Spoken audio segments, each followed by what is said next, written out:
أما بعد فقد قال الله تبارك وتعالى في القرآن المجيد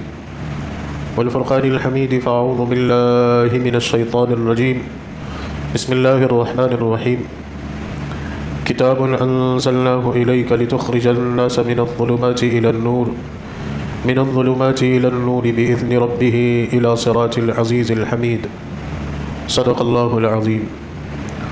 سبحان ربك رب العزة عما يصفون وسلام على المرسلين والحمد لله رب العالمين اللهم صل على سيدنا محمد وعلى آل سيدنا محمد وبارك وسلم. عزیزان گرامی قدر، واجب الاحترام بزرگوں اور میرے دینی اور ایمانی بھائیوں، السلام علیکم ورحمۃ اللہ وبرکاتہ. میرے عزیزوں اور دوستوں، اللہ رب العزت نے اپنے فضل و احسان سے ہمیں ایمان نصیب فرمایا، اور ایمان وہ قیمتی شے ہے کہ جس کی برکت سے، جس کے فیض سے اور جس کے نور سے اہل ایمان کے دل منور ہوتے ہیں، اور ان کے اندر ایک امید اور ایک بیداری پیدا ہوتی ہے، اللہ کے ہونے اور اللہ سے ہونے کا یقین آتا ہے. اس کی سب سے بڑی دلیل یہ ہوتی ہے کہ کبھی بھی کیسے بھی حالات میں، خواہ وہ کتنے ہی خطرناک یا مخالف کیوں نہ ہوں، اہل ایمان کبھی مایوس نہیں ہوتے، اور ہمیشہ اور سدا وہ اللہ کی طرف سے اچھے فیصلوں کے آنے کے منتظر ہوتے ہیں، اور یہ یقین رکھتے ہیں کہ اس دنیا کے اندر کامیابی صرف اور صرف دین اور اسلام کے راستے میں ہی ہے، اور جو کوئی بھی دین اور اسلام کے راستے کو چھوڑ کر یا اس سے خلاف کوئی راستہ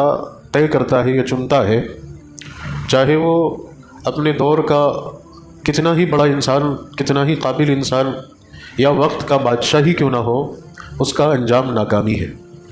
کامیابی صرف اور صرف ایمان کی برکت سے، اسلام کی برکت سے نصیب ہوتی ہے. یہ پوری دنیا کی انسانی تاریخ کا ایک مختصر سا جائزہ ہے جو میں نے آپ کے سامنے پیش کیا، کہ دنیا جب سے بنی تب سے لے کر آج تک، اور آج سے لے کر قیامت تک، اس دنیا کے اندر کامیاب صرف اور صرف اہل حق اور اہل اسلام ہی ہوئے. ہاں، وقتی طور پر یہ ضرور ہوا کہ کچھ باطل طاقتیں جنہوں نے اپنی طاقت کی بنیاد پر، اپنی حکومت کی بنیاد پر، اپنی افرادی قوت کی بنیاد پر وقتی طور پر سر ضرور اٹھایا، اور ایسا لگنے لگا کہ یہ پورے زمانے پہ چھا گئے، اور ان کا اثر اور ان کا رنگ اور ان کا خوف پورے معاشرے پر حاوی ہو گیا. یہ وقتی طور پر ضرور لگا،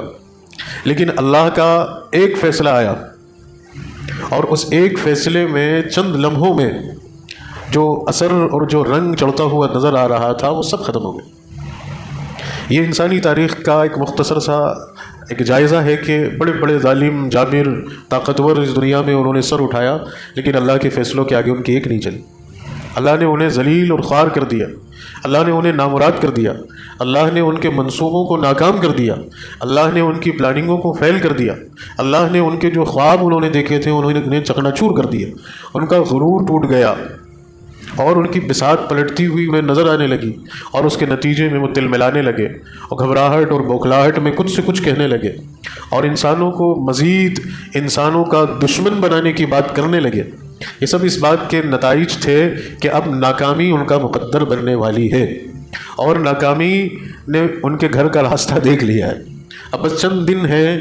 کہ وہ ذلت اور رسوائی اور ناکامی، اور جس جھوٹ کی بنیاد پر انہوں نے لوگوں کو خواب دکھائے تھے، جو وعدے کیے تھے، اب بہت قریب ہے کہ لوگ کھڑے ہوں اور ان کے کہے ہوئے وعدوں پر اور کیے ہوئے وعدوں پر ان سے سوال کریں، اور لوگ ان کے گریبان کو پکڑیں. یہ ہر دور ہر زمانے میں ہوا ہے، غلط تحریکوں کے ساتھ، غلط سیاسی جماعتوں کے ساتھ، غلط حکومتوں کے ساتھ. تو انشاءاللہ اللہ کی ذات سے امید ہے کہ ایک بہت بڑی تبدیلی عنقریب آنے والی ہے. بہت بڑا اللہ کی طرف سے ایک فیصلہ اترنے والا ہے، جس کے نتائج ہم دیکھ رہے ہیں. اور جو ابھی الیکشن کے جتنے بھی چرن گزرے ہیں ان کا جو سروے ہے، جو ایگزٹ پولز کی رپورٹس ہیں اور جو حقیقی انالائز ہے جو لوگوں نے کیا ہے، اس کا خلاصہ آپ سب کے سامنے ہے کہ اللہ تبارک و تعالیٰ نے کتنی زبردست شکست دی ہے، اور خواب اور غرور ٹوٹ چکا ہے۔ اگرچہ ظاہر نہیں ہوا، لوگوں کے سامنے نہیں آیا، لیکن جو حقیقت ہے وہ آیا ہے۔ جو بات لے کر چلے تھے کہ اب کی بار 400 پار، وہ چیز اب بہت اندر سمٹتی ہوئی نظر آ رہی ہے، اور ہمیں اچھائی سے امید ہے اللہ کی۔ ہمیشہ حق کی اور سچ کی فتح ہوتی ہے، ناحق اور لوگوں پر ظلم کرنے والے، لوگوں کے اوپر زیادتی کرنے والے ہمیشہ شکست کا ان کو سامنا کرنا پڑتا ہے۔ تو اللہ کی طرف سے اچھے حالات اور اچھے فیصلوں کے امکانات ہیں۔ اللہ تعالیٰ ہم سب کو بہتری اور ایمان والی اور اسلام والی اس ملک کے اندر زندگی نصیب فرمائے۔ ان قریب آپ اچھی خبریں سنیں گے انشاءاللہ، اللہ کی ذات سے، چونکہ ہمیں اچھی امید ہے۔ ہمارا یقین اللہ پر ہے، اور اللہ ہی کے فیصلے اٹل اور حق اور سچ ثابت ہوتے ہیں۔ تو اس پہراہے میں، اس ماحول میں ہمیں بات سمجھنی ہے۔ میں بہت اہم بات آپ کے سامنے عرض کروں گا۔ یہ تو تمہید تھی، یہ تو ایک ہمت اور حوصلے کو بڑھانے والی بات تھی، وہ اس وجہ سے آپ کے سامنے کرنی ضروری ہوتی ہے چونکہ ہم جس ماحول میں ہیں اور جس صوبے میں ہیں، یہاں اس صوبے اور اس ماحول کا اثر کچھ اور ہوتا ہے، اور دوسری جگہ دوسرے صوبوں میں اثر کچھ اور ہے۔ ہمیں چونکہ میڈیا کے ذریعے سے کچھ اور دکھایا جاتا ہے، حقیقت کچھ اور ہوتی ہے۔ ابھی حالت بہت خراب ہے، نارتھ میں بھی خراب ہے، ساؤتھ میں بھی خراب ہے۔ بس یہ مڈل کے، مدھیہ بھارت کے کچھ صوبے، 2-4 صوبوں میں پوزیشن ٹھیک ہے، باقی یو پی، بہار، بنگال، ہریانہ، پنجاب، کشمیر، ادھر آپ کا کیرلا، تمل ناڈو، آندھرا پردیش، حتیٰ کہ مہاراشٹرا، یہ سارے صوبے ہاتھ سے نکل گئے، اور جو امیدیں تھیں وہ امیدیں سب پانی پانی ہو گئی۔ تو خوشی کی بات ہے، اللہ کا شکر ادا کرنا چاہیے، اور یہ نتیجہ اللہ نے اس بنیاد پر دیا ہے، اور یہ ہم سب کو بتایا ہے کہ جب ظلم اور زیادتی بڑھتی ہے تو اللہ تعالیٰ کسی سے بھی کام لے لیتا، اور ظالم کو اللہ تعالیٰ روکنے کی قدرت رکھتا ہے۔ ظالم اللہ کے دست قدرت سے باہر نہیں ہے، اور کبھی کبھی مظلوم اگر اتنے بے بس اور بے کس ہو جاتے ہیں کہ ان کو ظالم سے پنجہ آزمائی کی ان کے اندر ہمت نہیں ہوتی، تو اللہ تعالیٰ ظالموں کو آپس میں لڑوا دیتا ہے، اور آپس میں وہ ایسے لڑ بیٹھتے ہیں، اور آپس میں ایسے اختلاف پیدا ہو جاتے ہیں، اور آپسی ٹکراؤ ایسے ہو جاتے ہیں کہ وہ ظالم طاقتیں خود آپس میں بھڑ کر اور لڑ کر ختم ہو جاتی ہیں۔ یہ بھی تاریخ نے ہمیں سکھایا، یہ بھی تاریخ نے ہمیں بتایا، اور انشاءاللہ وہ دن قریب ہے کہ بہت اچھے نتائج، بہت اچھے اثرات ہم دیکھیں گے۔ لیکن اب اس کا مطلب یہ نہیں ہو جاتا کہ ہم بالکل بے فکر ہو کے بیٹھ جائیں، کیونکہ ہمیں جو کام کرنا تھا وہ بہت تھوڑے پیمانے پر ہم نے کیا۔ اب جو بڑا کام درپیش ہے، جو بڑے کام ہمیں کرنا ہے، وہ بہت اہم ہے، اور وہ ہمارے کام ہی ہمارا آگے کا مستقبل طے کریں گے۔ میں آپ کے سامنے خاص طور سے یہ جو حالات ہیں کسی سے ڈھکے چھپے نہیں ہیں، ہماری نظروں کے سامنے، اور ہم اٹھتے بیٹھتے محفلوں میں، مجلسوں میں، شادیوں میں، کاروباری مجلسوں میں اس کا تذکرہ بھی کرتے ہیں کہ یہ کیا ہوتا جا رہا ہے، یہ ہمارا ملک کس رخ پر جا رہا ہے، یہ نفرتیں عام ہوتی جا رہی ہیں، فساد اور بگاڑ پھیلتا جا رہا ہے، اور انسان دوسرے انسان کا جانی دشمن بنتا جا رہا ہے، مفاد پرستی، خود پرستی بڑھتی چلی جا رہی ہے، اور انسانوں کے اندر سے انسانیت ختم ہوتی چلی جا رہی ہے، درندگی اور حیوانیت پنپتی جا رہی ہے، اور فحاشی اور عیاشی اور عریانیت اور ننگا پن اور بے حیائی عام ہوتی جا رہی ہے۔ لوگوں کے اندر سے نیکی کا جذبہ ختم ہوتا جا رہا ہے، اور برائی کرنے کا ملکہ یا برائی کرنے کا شوق پیدا ہوتا جا رہا ہے۔ تو یہ حالات اتنے خراب ہیں اور اتنے بگڑے ہوئے ہیں کہ ہم سب کی نظروں کے سامنے آج ہر دو شخص جب وہ آپس میں ملتے ہیں اور کچھ دیر بات کرتے ہیں تو ان کی گفتگو میں یہ چیزیں ضرور ہوتی ہیں، اور کچھ اچھے لوگ جن کو انسانی معاشرے کے سدھار کی یا اس کو صاف کرنے کی یا اس کو درست کرنے کی یا اپنے آگے کے مستقبل کی کچھ فکر ہوتی ہے، وہ اس پر بھی بات کرتے ہیں کہ کیا کیا جانا چاہیے اور کیا ہونا چاہیے کہ یہ سب چیزیں ٹھیک اور درست ہوں۔ تو یہ جو حالات ہیں، یہ حالات ایسا نہیں ہے کہ انسانی تاریخ میں پہلی مرتبہ ہوئے، اس سے بدترین حالات نبی کریم صلی اللہ علیہ وسلم کے اس دنیا میں تشریف لانے سے پہلے اس روح زمین پر تھے۔ آپ صلی اللہ علیہ وسلم کے آنے سے پہلے دنیا کے جو حالات تھے اور انسانی معاشرے اور انسانی برادری کے اندر جو بگاڑ اور جو فساد تھا، بالکل ہو بہو آج ہی کی طرح تھا کہ جیسا آج فساد ہے، بگاڑ ہے، برائیاں ہیں، خرابیاں ہیں، ظلم اور زیادتی ہیں، لوٹ کھسوٹ ہے، کرپشن ہے، اور ایک طاقتور ایک کمزور کو دباتا چلا جا رہا ہے، ایک دولت مند اور مالدار ہوتا چلا جا رہا ہے، اور غریب اور نادر اور غریب ہوتا چلا جا رہا ہے۔ ایسے حالات نبی پاک صلی اللہ علیہ وسلم کی اس دنیا میں تشریف لانے سے پہلے بھی اس دنیا کے تھے، اور بڑے سخت ترین حالات تھے، تاریکی اور کفر و شرک کا غلبہ تھا، ایسے حالات میں، ایسے دورے میں جب کہ انسانیت تڑپ رہی تھی، سسک رہی تھی، بلک رہی تھی، کوئی حق بات کہنے کی جرت اپنے اندر نہیں رکھ پا رہا تھا، ایسے وقت اور ایسے حالات میں پوری انسانیت کو اس فساد سے اور اس بگاڑ سے نجات دلانے کے لیے اللہ تعالیٰ نے اپنے آخری پیغمبر نبی آخر الزماں رحمۃ للعالمین سید الکونین جناب محمد رسول اللہ صلی اللہ علیہ وسلم کو اس روح زمین پر بھیجا، اور یہ ٹائٹل دے کر بھیجا کہ آپ خاتم النبیین ہیں، آپ نبیوں میں سب سے آخری نبی ہیں،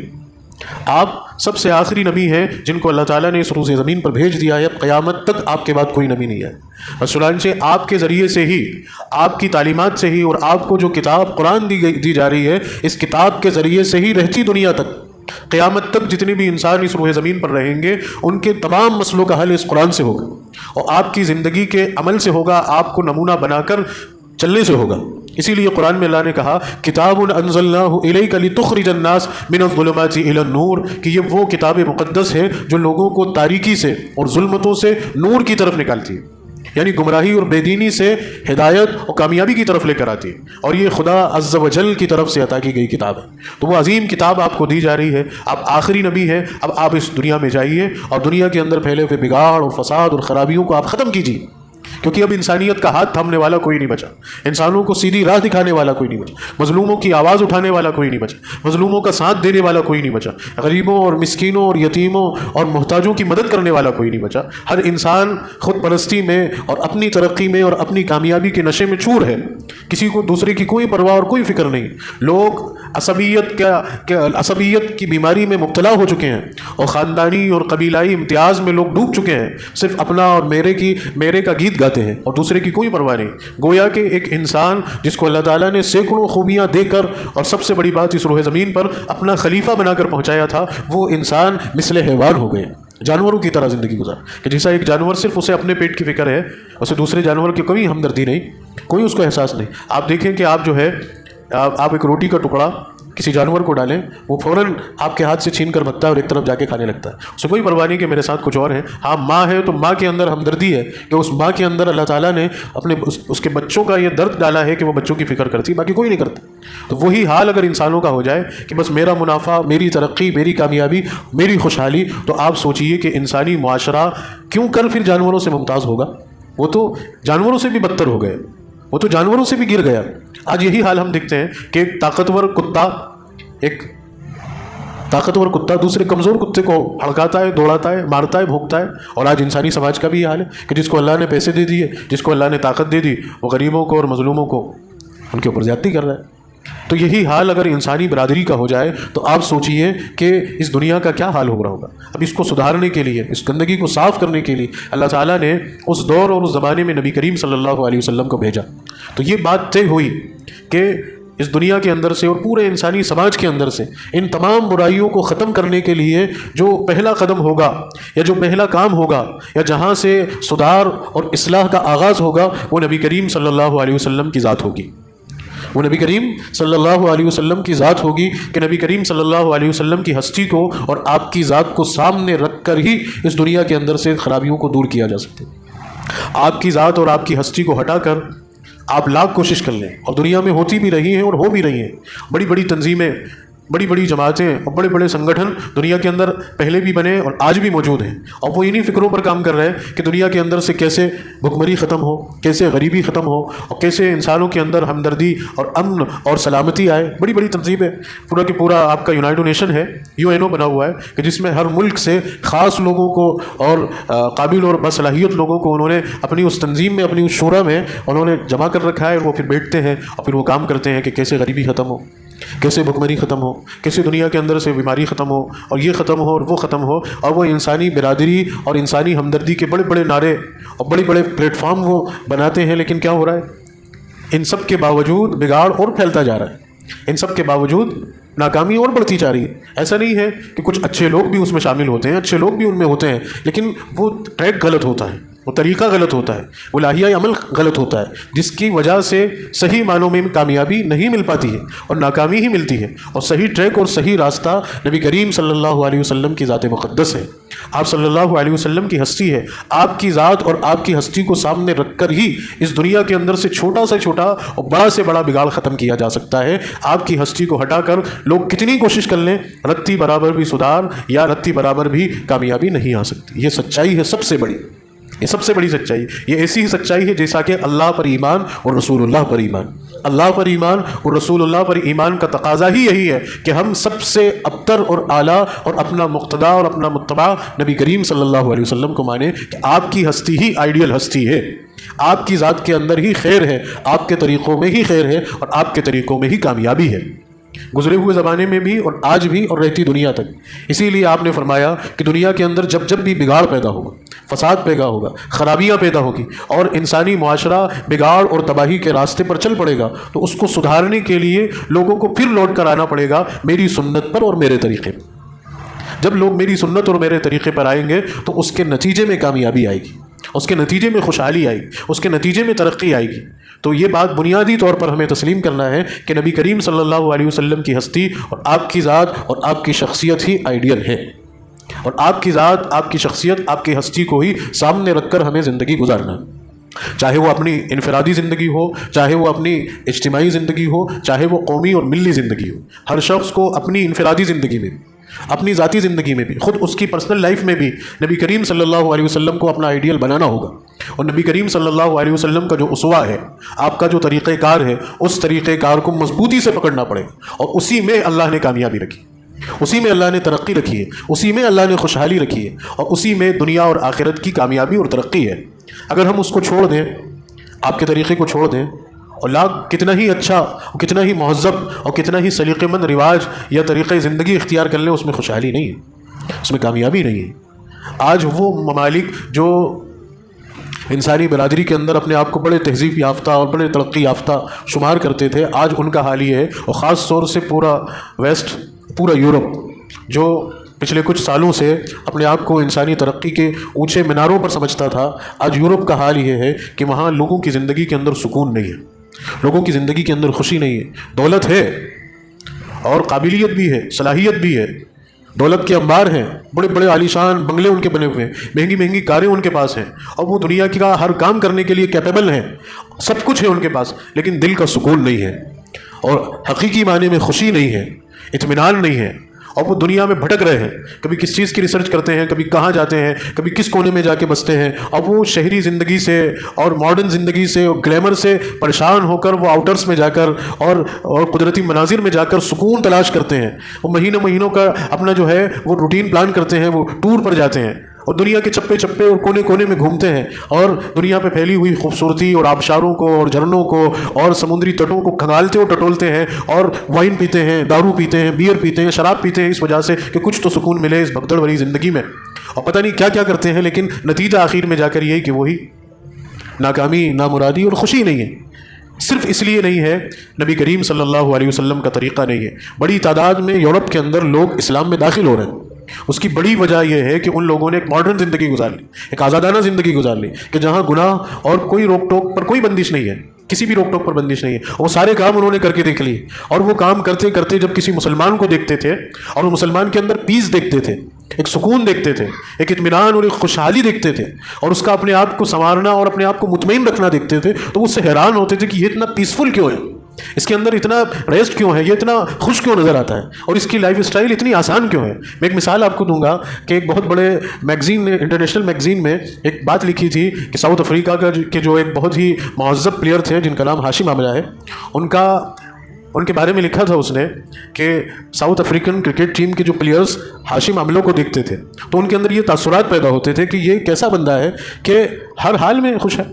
ٹریول کرتا ہے تو سکون سے بیٹھتا ہے، اپنا قرآن کھولتا ہے اور بشاشت کے ساتھ پڑھتا ہوا جاتا ہے نا۔ جب ڈریسنگ روم میں آتا ہے تو ہم لوگ سب پریشان ہوتے ہیں کہ اتنا ٹارگیٹ ملا، اب اس کو کیسے اچیو کریں گے، کیسے اس کو ہم جیتیں گے، کیسے کامیاب ہوں گے، لیکن اس کے چہرے پہ اتنی بشاشت اور اتنا اطمینان ہوتا ہے کہ ہم اس کے پاس آ کے یہ تک کہا ان لوگوں نے کہ ہمیں اس کو دیکھ کر سکون ملتا تھا، اس کو جب ہم دیکھتے تھے نا ڈریسنگ روم میں کہ وضو کرتا ہے اور پھر مصلی اپنی جائے نماز نکال کر اپنے رب کے سامنے پیسفل طریقے سے کھڑا ہو جاتا ہے، اور ہم وہاں ڈرگس لیتے تھے، ہمیں دوائیاں لینی پڑتی تھی، ہمیں وائن پینا پڑتی تھی، لیکن یہ وضو کرتا ہے، قرآن پڑھتا ہے، نماز پڑھتا ہے، اور اتنا سکون اس کے اندر ہوتا ہے، اور کوئی پیشن نہیں ہوتا، کوئی گھبراہٹ نہیں ہوتی، اور اطمینان سے جا کے اوپننگ کرتا ہے، اچھے شاٹ لگاتا ہے اور اچھا اسکور بنا کے واپس خوشی خوشی لوٹ کے آ جاتا ہے، اور ہم سب پریشان۔ تو یہ میں ایک مثال آپ کو دے رہا ہوں، اگر وہ کسی مسلمان کو دیکھتے ہیں تو دیکھتے ہیں یہ پیسفل انسان، ایک عورت یورپین کلچر میں رہنے والی ایک غیر مسلم عورت ایک مسلمان عورت کو دیکھتی ہے تو اس کو سکون ملتا ہے، تو پھر وہ اس قریب آتے ہیں، اسلام کو پڑھتے اور سمجھتے ہیں، اور پھر جب وہ جیسے جیسے اسلام کے قریب آتے جاتے ہیں سکون اور اطمینان ان کی زندگی میں اترتا جاتا ہے، اور پھر وہ اسلام قبول کر لیتے ہیں۔ بڑی تعداد میں آج یورپ میں یہ ہو رہا ہے۔ تو بتانے کا مقصد یہ ہے کہ انفرادی زندگی میں بھی نبی کریم صلی اللہ علیہ وسلم کی ہستی اور آپ کی ذات کے اندر ہی اللہ نے کامیابی رکھی۔ کوئی شخص کتنا بھی پریشان کیوں نہ ہو، آج سب کے مسئلے یہی ہے نا، کوئی روزگار کو لے کر پریشان ہے نا، کوئی اپنی اولاد کو لے کر پریشان ہے، کوئی اپنے رشتوں کو لے کر پریشان ہے، کوئی کس چیز کو لے کر پریشان ہے، کوئی کس چیز کو لے کر پریشان ہے، اور اپنی اس پریشانی سے نجات پانے کے لیے کیا کچھ نہیں کرتے، ہر تدبیر اختیار کرتے ہیں۔ میں آپ کو صرف ایک بات کہوں گا کہ آپ اپنا لائف اسٹائل، اپنا ڈیلی روٹین، اپنی زندگی کا معمول نبی پاک صلی اللہ علیہ وسلم کی مبارک زندگی کے مطابق بنا لیں۔ آپ کی زندگی میں آپ کو پتہ بھی نہیں چلے گا تکلیفیں اور غم کب ختم ہو گئے، اور کب آپ ایک پیسفل اور ایک سکون والی زندگی میں آ گئے، اور آپ کو پھر حقیقی معنی میں لذت اور سکون اور اطمینان حاصل ہوگا۔ اور یہ دنیا پھر آپ کو جہاں آج نظر آ رہی ہے کہ بڑی آزمائشوں بھری ہے اور بڑی تکلیفوں بھری ہے، اس دنیا کو اللہ نبی پاک صلی اللہ علیہ وسلم کی سنت اور آپ کے طریقے کی برکت سے جنت کی طرح بنا دے۔ اور یہ مثالیں ہیں، یہ کیا ہے لوگوں نے، یہ تبدیلی ان کے اندر آئی ہے۔ تو یہ انفرادی زندگی میں بھی نبی کریم صلی اللہ علیہ وسلم کی ذات ہی اسوہ ہے، اور اجتماعی اور قومی زندگی اور ملی زندگی میں بھی نبی کریم صلی اللہ علیہ وسلم کی زندگی اسوہ ہے۔ ہم اس بات کو تو آسانی سے تسلیم کر لیتے ہیں کہ بھائی ٹھیک ہے، انفرادی زندگی میں نبی پاک صلی اللہ علیہ وسلم کی سنتوں پر عمل کرنا شروع کر دیا، لیکن قومی اور اجتماعی اور ملی زندگی میں نبی کریم صلی اللہ علیہ وسلم کو ابھی ہم نے آئیڈیل نہیں مانا ہے۔ ابھی آپ کی شخصیت اور آپ کی ذات کو سامنے رکھ کر ہم نے اپنے قومی اور ملی کاموں کا آغاز نہیں کیا ہے۔ میں آپ کے سامنے پھر دہراؤں گا کہ جس دور اور جس زمانے میں نبی کریم صلی اللہ علیہ وسلم کو اللہ نے اس دنیا میں بھیجا تھا، وہ وقت اور وہ دور آج سے بھی زیادہ خطرناک اور سنگین تھا۔ اہل حق اور اہل اسلام کا اپنے ایمان پر اور اسلام پر قائم رہنا آج سے بھی زیادہ خطرناک اور نازک تھا۔ ایسے دور کے اندر اور ایسے بگڑے ہوئے سماج کو سدھارنے کے لیے اللہ نے نبی کریم صلی اللہ علیہ وسلم کو بھیجا، اور آپ صلی اللہ علیہ وسلم نے فقط اپنی زندگی کے 23 سالوں میں، یوں تو آپ کی زندگی جو ہے، آپ کی عمر مبارک وہ 63 برس ہے، لیکن 63 سال کی جو 23 سالہ زندگی ہے، جو 13 سال مکہ کے ہیں اور 10 سال مدینہ منورہ کے ہیں، یہ 23 سال کی نبوی زندگی میں آپ نے پوری انسانی دنیا کے اندر ایک انقلاب برپا کر دیا، اور وہ انسانی سماج اور وہ انسانی برادری جس کے اندر ہر قسم کا بگاڑ اور فساد عام تھا، اور اس حد تک پھیل چکا تھا کہ اگر ایک عام انسان کام کرے، ایک عام انسان اگر اٹھ کھڑا ہو تو وہ اپنی ساری صلاحیتیں لگا دے، اپنی پوری زندگی لگا دے، وہ اپنی پوری صلاحیت اور اپنی پوری زندگی لگانے کے بعد بھی انسانی معاشرے اور سماج کے اندر سے کسی ایک برائی اور ایک خرابی کو ختم کرنے کے لیے اس کی پوری زندگی کافی نہیں تھی۔ اور یہ ہوا ہے، بڑے بڑے مسئلے دنیا میں پیدا ہوئے، کھڑے ہوئے، انہوں نے سماج سدھار کا کام کیا، لیکن زندگی کھپ گئی اور کچھ نتیجہ نکل کر نہیں آیا۔ لیکن نبی کریم صلی اللہ علیہ وسلم کی شخصیت میں وہ کیا عجیب و غریب چیز تھی، وہ آپ کے اندر وہ کون سا کمال تھا، وہ آپ کے اندر وہ کون سی خوبی تھی، وہ آپ کو اللہ تعالیٰ نے کن خوبیوں سے نواز رکھا تھا کہ آپ نے صرف 23 سال کے اندر پوری انسانی دنیا کے اندر سے خرابیوں کو ختم کر دیا، صرف ایک نہیں، سب خرابیوں کو ختم کر دیا، ساری برائیوں کو ختم کر دی، اور پھر ان ساری برائیوں کو ختم کرنے کے بعد جب آپ کا کام مکمل ہوا تو پھر اللہ نے آپ کو اپنے پاس بلا لیا۔ تو وہیں سے پہلا قدم ہمیں اٹھانا ہے، وہیں سے پہلا قدم ہمیں بڑھانا پڑے گا۔ میں آپ کو بہت اہم نقطے کی طرف لانا چاہ رہا ہوں کہ نبی کریم صلی اللہ علیہ وسلم کے اسوے میں اور آپ کی شخصیت میں ہی کامیابی ہے۔ ہمیں انفرادی طور پر بھی اور اجتماعی طور پر بھی اور قومی اور ملی پلیٹ فارم پر بھی نبی پاک صلی اللہ علیہ وسلم کو اپنا آئیڈیل، اپنا رہبر، اپنا قائد ماننا پڑے گا۔ صرف ماننے سے کام نہیں ہوگا، آپ کی مکمل اطاعت اور اتباع کرنی پڑے گی، اور ان کاموں کو ہمیں فوری طور پر جلد از جلد شروع کرنا پڑے گا، تبھی بڑی تباہی سے ہم بچ پائیں گے، تبھی بڑی خرابیوں سے اور بڑے نقصان سے ہمیں نجات مل پائے گی، ورنہ تباہی اور بربادی کے درپیش پر ہم کھڑے ہوئے ہیں۔ وہ کیا کام کیا تھا آپ نے؟ آپ کی شخصیت میں آخر وہ کون سا کمال تھا کہ جو اتنے کم وقت کے اندر اور اس سماج میں کہ جس کے اندر شاید ہی کوئی برائی ہو جو نہ ہو، ہر قسم کی برائی، اور جس سوسائٹی میں آپ تھے، جس معاشرے میں آپ کو اللہ نے بھیجا، وہ معاشرہ اس وقت کی پوری انسانی برادری سے کٹا ہوا تھا۔ عرب عربوں کا حال یہ تھا، جزیرۃ العرب پر بسنے والے قبیلائی انسانوں کا حال یہ تھا کہ اس وقت دنیا کے اندر دو سپر پاور تھی، دو امپائرز تھی، ایک تو رومن امپائر اور ایک پرشین امپائر۔ یہ دنیا کی دو بڑی سلطنتیں، دو بڑی طاقتیں تھیں جنہوں نے دنیا کو دو حصوں میں بانٹ رکھا تھا، اور انہی کی چودراہٹ اور انہی کی سلطنت پہ پوری دنیا بٹی ہوئی تھی۔ اب بات آتی ہے جزیرۃ العرب کی، تو جزیرۃ العرب کا حال یہ تھا اور وہاں رہنے اور بسنے والے لوگوں کی زندگیوں کا حال یہ تھا کہ پرشین امپائر نے بھی اور رومن امپائر نے بھی اس دنیا کے خطے پر، اس ٹکڑے پر حکومت کرنے سے انکار کر دیا تھا کہ یہاں ہم صرف اپنے وقت کو برباد کریں گے، کیونکہ زمین کے اندر کچھ بھی نہیں ہے، ریگستان ہے نا، پہاڑیاں ہیں، پتھر ہیں، زرخیز زمین نہیں، نہ کھیتی ہوگی، نہ کوئی باڑی کچھ کام کاج ہوگا، کچھ بھی نہیں۔ دوسری چیز، یہاں جو لوگ رہتے ہیں خانہ بدوش لوگ ہیں، آج یہاں بسے کل کہیں اور بسیں گے، ان کے اندر نہ کوئی تہذیب ہے، نہ کوئی تعلیم ہے، نہ کوئی تمدن ہے، نہ کوئی فکر ہے، وحشیوں کی طرح زندگی گزارتے ہیں۔ تو کہا کہ ہم اس خطے پر حکومت کر اپنا وقت برباد نہیں کریں گے۔ تو رومن امپائر نے بھی چھوڑ دیا اور پرشین امپائر نے بھی چھوڑ دیا۔ آپ حال دیکھیں کہ کیا حال ہوگا کہ کوئی حکومت اور کوئی سلطنت انہیں اپنے حصے میں لینے کو تیار نہیں، دونوں نے کاٹ کے پٹک دی۔ جزیرۃ العرب کٹا ہوا تھا، اور انسانوں کا حال یہ ہے کہ ہر قسم کی برائی موجود ہے۔ ظلم اور زیادتی کا یہ تانا بانا ہے کہ ایک طاقتور انسان وہ اپنے نشانیوں کو درست کرنے کے لیے، اپنے ٹارگیٹ کو درست کرنے کے لیے وہ معاشرے سے کسی بھی غریب کو پکڑتا اور کسی درخت سے اس کو باندھ دیتا، اور باندھنے کے بعد اپنے کمان میں تیر ڈالتا، اور اپنے نشانیوں کو درست کرنے کے لیے، پرفیکٹ کرنے کے لیے وہ بازی لگاتے کہ کس کا تیر اس کی آنکھ میں جا کر گھسے گا۔ جب آنکھ میں جا کر اگر لگا تو پھر جو ہے وہ سب سے بڑا تیر انداز ہے، کوئی لا اینڈ آرڈر نہیں، کوئی پوچھنے والا نہیں، مظلوموں کی کوئی داد رسی کرنے والا نہیں، اور عریانیت اور زنا اور شراب اور جہالت عروج پر ہے۔ ایسے معاشرے میں اللہ نے نبی کریم صلی اللہ علیہ وسلم کو بھیجا۔ اس کی بنیادی وجہ جو علماء نے لکھی ہے، وہ بنیادی وجہ یہ ہے کہ جو دین اب آپ لے کر آ رہے ہیں یہ ایک یونیورسل دین ہے، ایک عالمی دین ہے، پوری انسانی دنیا کے لیے یہ دین منظم اور مرتب کیا گیا ہے۔ اب اس بات کو کہنے کے لیے جو انتخاب کیا گیا وہ دنیا کے سینٹر کا ہے، القریٰ مکۃ المکرمہ، جو دنیا کے سینٹر پوائنٹ پر واقع ہے، اس جگہ کا انتخاب کیا گیا، وہاں آپ کو بھیجا گیا۔ اور جو لوگ وہاں ہیں، جو عرب ہیں، ان کے اندر بگاڑ ضرور ہے، خرابیاں ضرور ہیں، لیکن ان کے اندر کچھ خوبیاں بھی ہیں، اور وہ خوبیاں اتنی زبردست ہیں کہ نبی کریم صلی اللہ علیہ وسلم کے ذریعے سے جو دین اس دنیا میں آیا ہے، اس دین کو پوری دنیا میں لے کر پھرنے کے لیے وہ آپ کے بہترین قاصد ہیں، وہ بہترین رازدار ہیں۔ کچھ خوبیاں بھی تھیں، تو ان خوبیوں کو دیکھتے ہوئے اور ان کے بگاڑ اور فساد کو دیکھتے ہوئے اللہ نے وہاں آپ کو اتارا۔ اب آسان نہیں تھا، بالکل بھی آسان نہیں تھا کہ ایسے لوگوں پر کام کیا جائے، ایسے لوگوں کو سدھارا جائے، لیکن نبی کریم صلی اللہ علیہ وسلم نے کبھی بھی ہار نہیں مانی،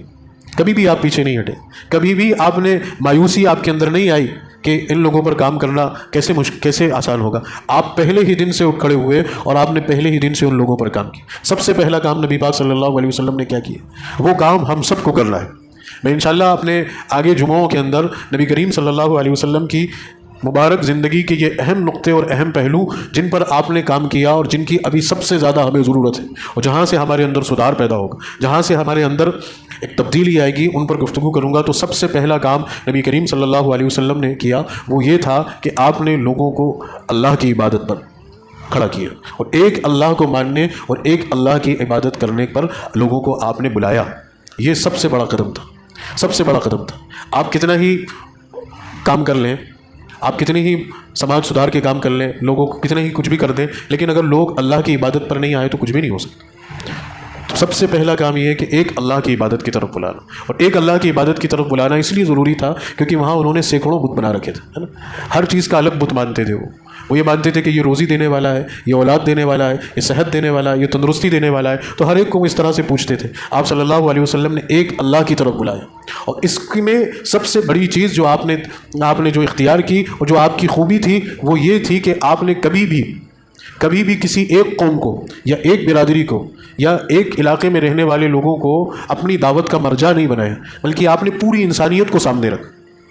نبی کریم صلی اللہ علیہ وسلم کے اندر اور دنیا کے دوسرے قائدین اور سیاسی لیڈروں کے اندر فرق یہ ہے کہ وہ قائدین اور وہ سیاسی لیڈر اپنے دائرے پر نظر رکھتے ہیں، اپنے علاقے پر نظر رکھتے ہیں۔ ایک اچھے سے اچھا پولیٹیشین ہو،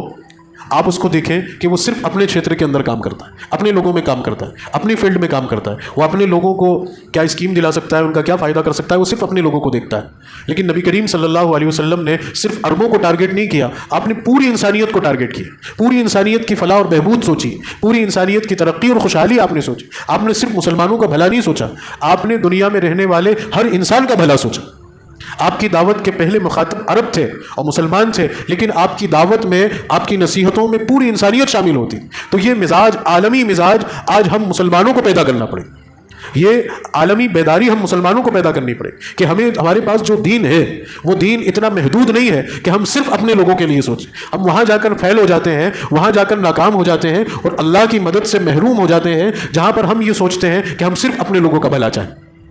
نہیں، ہمیں پورے سماج کا بھلا سوچنا پڑے، ایک ایک انسان کا بھلا سوچنا پڑے، ایک ایک انسان کی خوشحالی، اس کی ترقی، اس کی کامیابی اور اس کی نجات کے لیے ہمیں سوچنا پڑے گا. سب افسوس کہ آج تو ہم اپنے لوگوں کا نہیں سوچتے، آج ہمیں اپنے لوگوں کی پرواہ نہیں ہے. لوگ اسلام کا حق صرف اس حد تک ادا کرتے ہیں کہ زیادہ سے زیادہ مسجد میں آ کے نماز پڑھ کے چلے جائیں. بھائی ٹھیک، یہی دین ہے اور دین کا اعلیٰ معیار یہی ہے. اس سے بڑھ کر دین کی تعلیم اور ہدایت یہ ہے کہ یہ نماز آپ کے اندر یہ فکر پیدا کر دے. یہ نماز جو ہم پڑھ رہے ہیں، اس نماز کی قبولیت کی علامتوں میں سے ایک علامت یہ ہے کہ یہ فکر ہمارے اندر بیدار ہو جائے کہ کوئی بھی انسان ہمیں اگر تڑپتا ہوا، بلکتا ہوا، سسکتا ہوا، پریشان حال نظر آئے تو ہم فوری طور پر اس کی مدد کے لیے اپنا ہاتھ بڑھائیں. یہ اس نماز کی قبولیت کا سب سے بڑا حق ہے کہ ہمارے اندر انسانوں کی ہمدردی آ جائے، انسانوں کی فکر کا جذبہ ہمارے اندر بیدار ہو جائے اور ہم جتنی فکر اپنی کرتے ہیں اتنی فکر ہم دوسروں کی کرنے لگتے ہیں. تب کہیں جا کر ہماری نماز کمال درجے کی ہے. اگر یہ فکر ہمارے اندر نہیں ہے اور اس بے فکری کے ساتھ ہماری زندگی ہے کہ ہم نماز تو پڑھ رہے ہیں لیکن ہمارا پڑوسی پریشان حال ہے،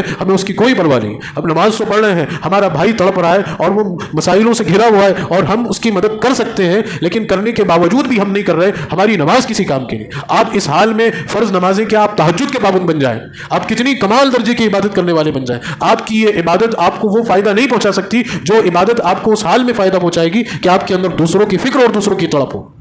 اور آپ دوسروں کی فکر اور دوسروں کی تڑپ کے ساتھ زندگی گزار رہے ہیں. اسی لیے تو ہمیں اسلام نے نماز کے ساتھ ساتھ زکوٰۃ بھی دی. آپ سوچئے نا، زکوٰۃ کیوں اللہ نے فرض کی؟ کیوں اللہ نے فرض کی؟ کیوں ہماری محنت کا کمایا وہ مال جس کو ہم خون پسینہ بہا کر کماتے ہیں، کیوں ہم سے وہ مال خرچ کروایا گیا؟ کہ نماز اللہ کی عبادت کے لیے کافی نہیں تھی؟ کیا روزہ اللہ کی عبادت کے لیے کافی نہیں تھا؟ اللہ کو راضی کرنے کے لیے روزے سے بڑا کوئی عمل ہو سکتا ہے کہ کوئی گرمی میں چلچلاتی ہوئی دھوپ میں پیاس کی شدت کو برداشت کرے اور بھوک کی تڑپ کو برداشت کرے؟ کیا حج اللہ کو راضی کرنے کے لیے کافی نہیں تھا؟ یہ بڑی بڑی عبادتوں کے باوجود مال کو خرچ کرنا عبادت قرار دیا گیا اور بڑی عبادتوں میں شمار کیا گیا کہ انسان کو مال محبوب ہوتا ہے، محنت اور خون پسینہ بہا کر انسان مال کماتا ہے، وہ مال خرچ کروایا گیا. کیا مقصود تھا؟ اللہ کی رضا مال کے خرچ کرنے کے پیچھے کیا تھی؟ وہ یہ تھی کہ تم جس طرح خوشحال زندگی گزارتے ہو، تمہارے اندر یہ شعور آئے، تمہارے اندر یہ فکر آئے، تمہارے اندر یہ تڑپ آئے کہ ایسی خوشحال زندگی سماج میں اور معاشرے میں رہنے والے غریب لوگوں کے بھی ہو اور وہ بھی خوش ہو. تبھی جا کے ایک معاشرہ انسانی معاشرہ بنتا ہے، تبھی جا کے معاشرے کے اندر خوشحالی اور ترقی آتی ہے. تو اسلام تو ہمیں دوسرا پہلو سکے کا یہ دکھا رہا ہے کہ مال بھی خرچ کرنا پڑے گا. اب زکوٰۃ میں صرف مال خرچ کرنا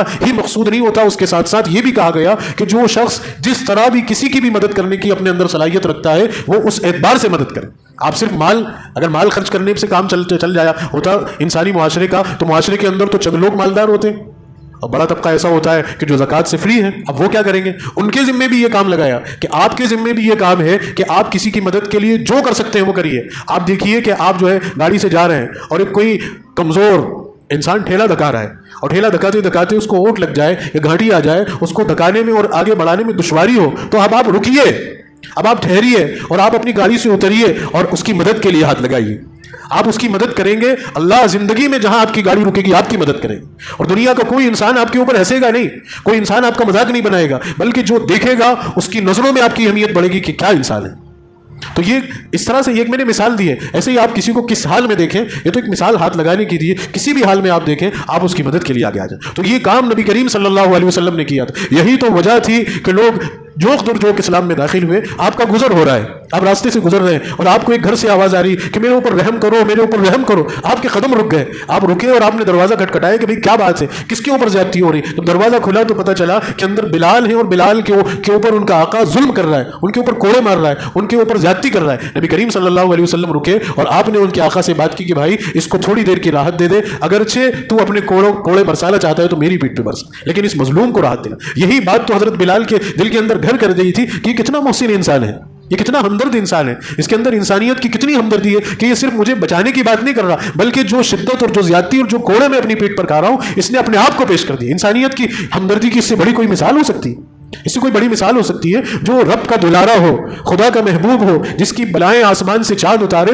اور رات کو ستارے جس کے دیدار کو بے چین ہو اور ہوائیں جس کے جسم کا بوسہ دینے کے لیے تڑپ رہی ہو، سید الملائکہ جبریل امین جن کا خادم بن کے جن کے دروازے پر ادب اور تہذیب سے کھڑا ہو، وہ ایک کمزور انسان کے لیے، ایک غلام کے لیے، ایک مظلوم کے لیے اپنے آپ کو پیش کر دے کہ میری کمر پہ کوڑے مار. اس سے بڑی انسانیت کی ہمدردی کی کوئی مثال ہو سکتی؟ تو یہی تو درد تھا آپ کے اندر کہ صرف اپنوں کے لیے نہیں، آپ نے غیروں کے لیے بھی سوچا.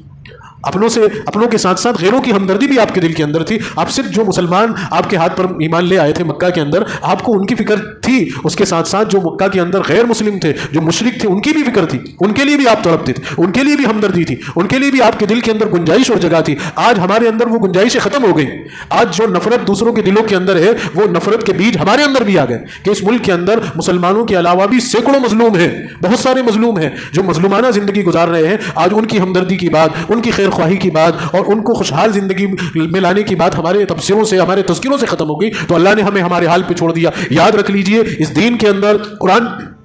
کے اندر، نبی کریم صلی اللہ علیہ وسلم کی زندگی کے اندر آپ کو یہ پہلو ملے گا کہ آپ سب کے لیے ہمدرد تھے. تو یہ ملکہ، یہ شعور، یہ فکر، یہ ہمدردی ہمیں پوری انسانیت کے لیے پیدا کرنی ہے. سب کے لیے ہمیں فکر مند ہونا ہے. جہاں جو جس حال میں مدد کا منتظر نظر آئے، ہمیں اس کی مدد کے لیے کھڑا ہونا ہے. ایک اللہ کی بات، میں آج دو چیز آپ کے سامنے اس پورے جمعے کے خطاب میں درس کے طور پر آخر میں دے کر اپنی بات کو مکمل کر رہا ہوں. یہاں سے ہمیں کام کرنے شروع کرنا ہے. سب سے پہلا کام اپنے آپ کو اللہ کی عبادت پر لانا. صرف ایک اللہ کی عبادت، ایک اللہ کی بندگی، اس ایک رب کو مانیں گے، اس کے علاوہ کسی کو نہیں مانیں. اس کے ساتھ ساتھ ہمیں جہاں بھی جو بھی مظلوم یا مدد کا محتاج نظر آئے گا، ہم جس طرح بھی اس کی مدد کر سکتے ہیں، ہم اس کی مدد کے لیے انشاءاللہ آگے بڑھیں. یہ دو چیزیں آج کے جمعے کا خلاصہ ہے، آج کے پورے بیان کا نچوڑ ہے. یہ دو صفتیں ہمیں اپنے اندر پیدا کرنی ہے. اللہ تعالی ہم سب کو عمل کی توفیق نصیب فرمائے. وآخر دعوانا ان الحمد للہ رب العالمین.